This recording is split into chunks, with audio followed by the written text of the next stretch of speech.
Mesdames et messieurs, bienvenue à cette nouvelle édition du Journal de la Ville dont voici le sommaire. Le Premier ministre Samalou Kondé a échangé ce jeudi 25 mars à l'hôtel du gouvernement avec l'ambassadeur du Japon Minami Hiro. Au menu de leurs échanges, la coopération qui existe entre la RDC et le Japon. Procès inspection générale de l'EPST, le verdict est tombé ce jeudi 25 mars. 20 ans de travaux forcés pour les deux hauts fonctionnaires de l'EPST, Michel Diamba Kaombe, inspecteur général à l'EPST, et Delon Compagnie, directeur national de SECOPE.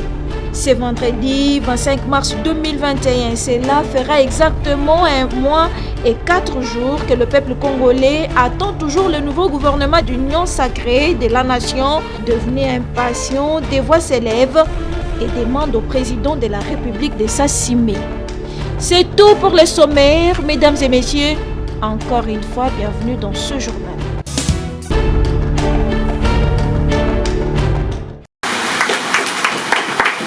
La synergie des syndicats des enseignants de la RDC tape du poing sur la table et déplore le temps pris dans la formation et la publication du gouvernement de l'Union sacrée.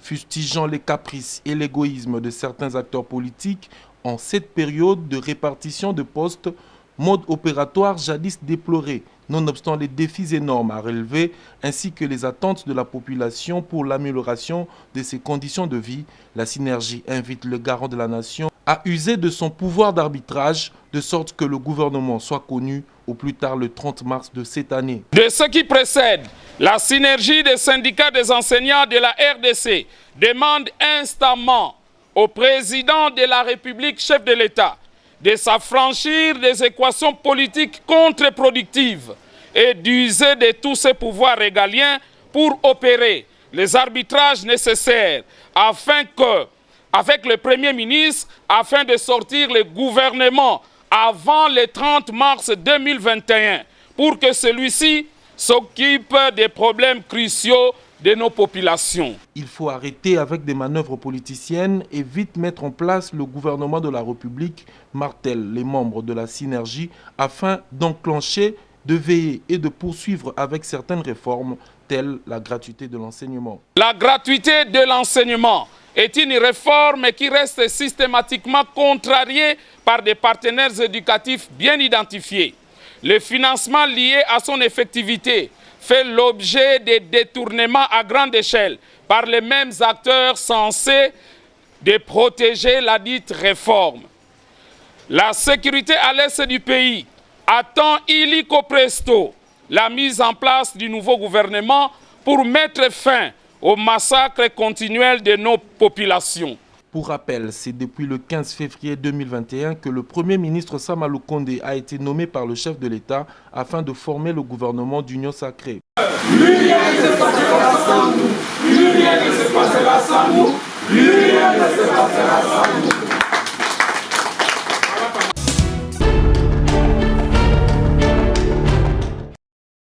L'horloge tourne. C'est le thème international de la tuberculose retenu pour cette année 2021.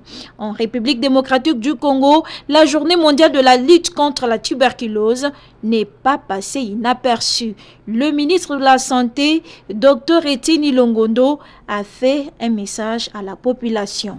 Pour cette année, l'Organisation mondiale de la santé, OMS, a retenu comme thème « L'horloge tourne ». Le sous-thème national est « L'horloge tourne ».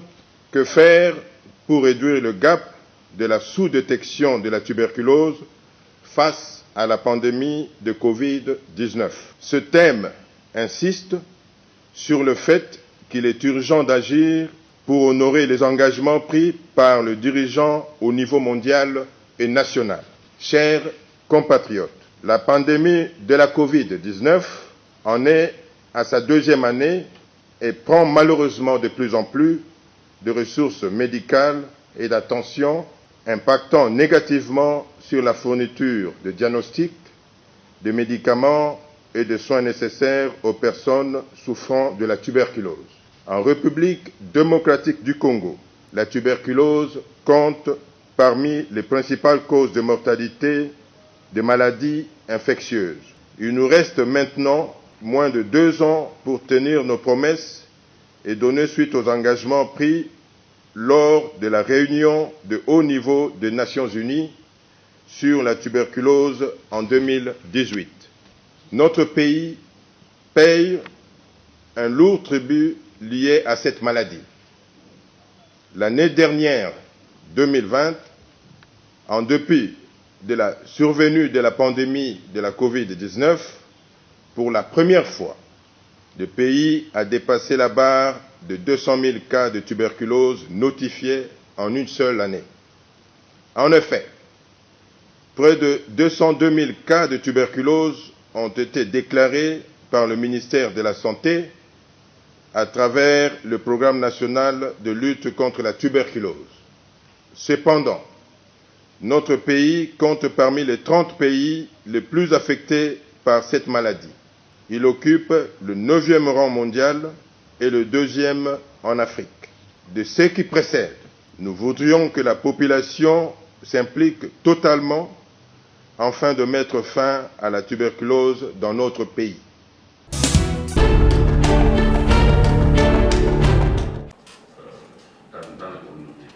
À l'occasion de son anniversaire célébré le 22 mars, le docteur Jean-Jacques Muyembe Tanfoum, génie africain, a eu un entretien fructueux avec le phare du Bandundu, forum d'association des ressortissants du Grand Bandundu et les bureaux d'action et d'éveil culturel à l'éducation BAC.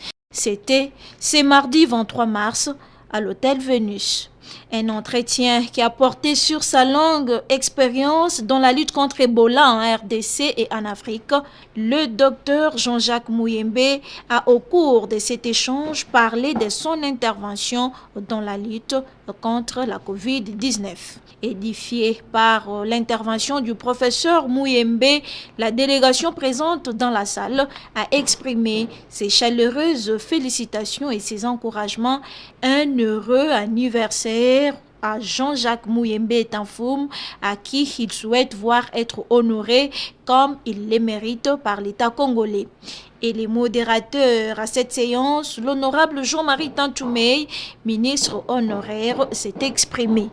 Nous avons tenu à organiser cet entretien entre le professeur Dr Muyembe Jean-Jacques Tanfoum pour qu'il ait l'occasion d'échanger avec ses frères sur sa vie, son expérience, sa lutte contre Ebola, son intervention pour Covid-19 et que nous puissions mieux le connaître car souvent on dit « nul n'est prophète chez lui ». Et nous sommes contents qu'il ait parlé à cœur ouvert et les gens l'ont compris mieux qu'hier. Nous tenons à organiser une rencontre avec une représentation nationale où seront associées certaines personnalités du monde entier parce que Muyembe est un honneur pour la RDC, l'Afrique et tout le monde. Ont été présents à cet entretien du docteur Jean-Jacques Muyembe, le gouverneur du Kwilu, Willy Ichundal, 2 anciens gouverneurs du Grand Bandundu, le patriarche Sébastien Lessedina et les députés nationaux.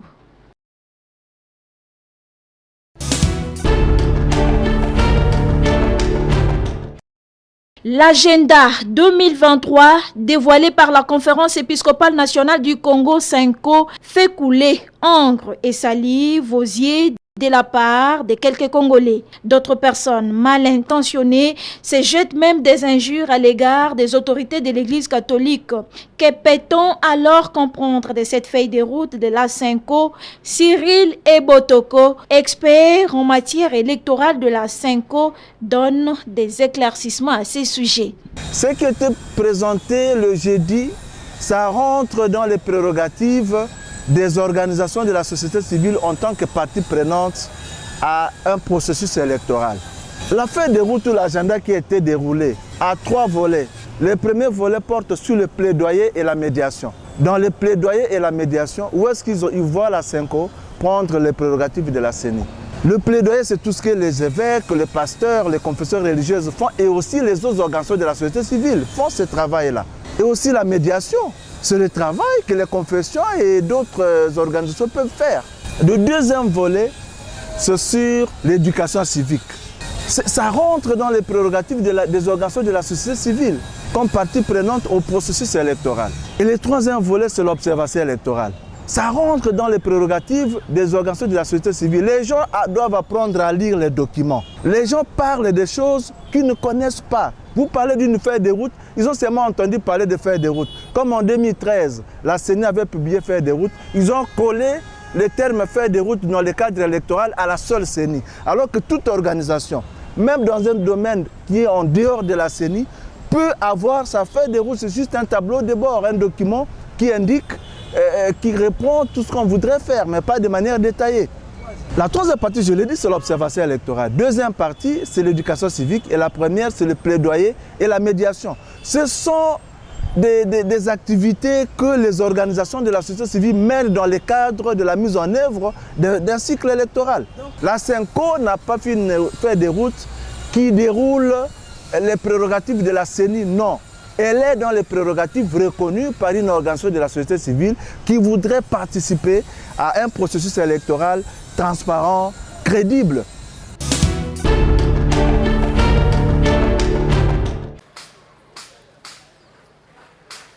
Il s'appelle Ricky Lelo. Sekinois s'est spécialisé dans la fabrication des guitares pour subvenir à ses besoins et à ceux de sa famille.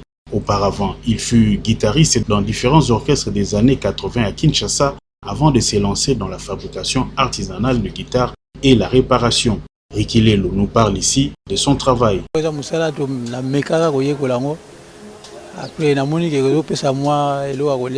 par jour. On s'intéresse à ça. On a guitariste bazali ya église bayaka ya pe ba orchestre auto bengi mondaine ndenge ba benga ngo orchestre mondaine pe bayaka ba suku balinga yekola nano yebite mais ayiko isomba po ayekola. L'artisan qui a une marque de fabrique, Afreg RL, entendait atelier de fabrication et de réparation des guitares, et Ricky Lelo souhaite que les autorités le soutiennent pour un recyclage. Pour la qui tout ça la usine ya osala guitare idée na ngai il fallait osala na recyclage ya bato fa sa guitare to yeba mundela saka nini po akoma na niveau oyo wana et biso so tali même via almaza zalaki akoma na niveau wana te to zuba ndeko mususu bazali na bandali bazali bandaya ainsi de suite même ngai Afrique RLV na sala mais tozo komati na niveau wana ya koma pena lokola vernissage ya mundele na ba couleur wana ni ba chela tozo komati un recyclage auto komati toza to sala na biso mais recyclage tozo bati ba point mususu za moi faible to moi makasi tozo ba osala on peut. Il n'y a pas de sous-métier, dit-on.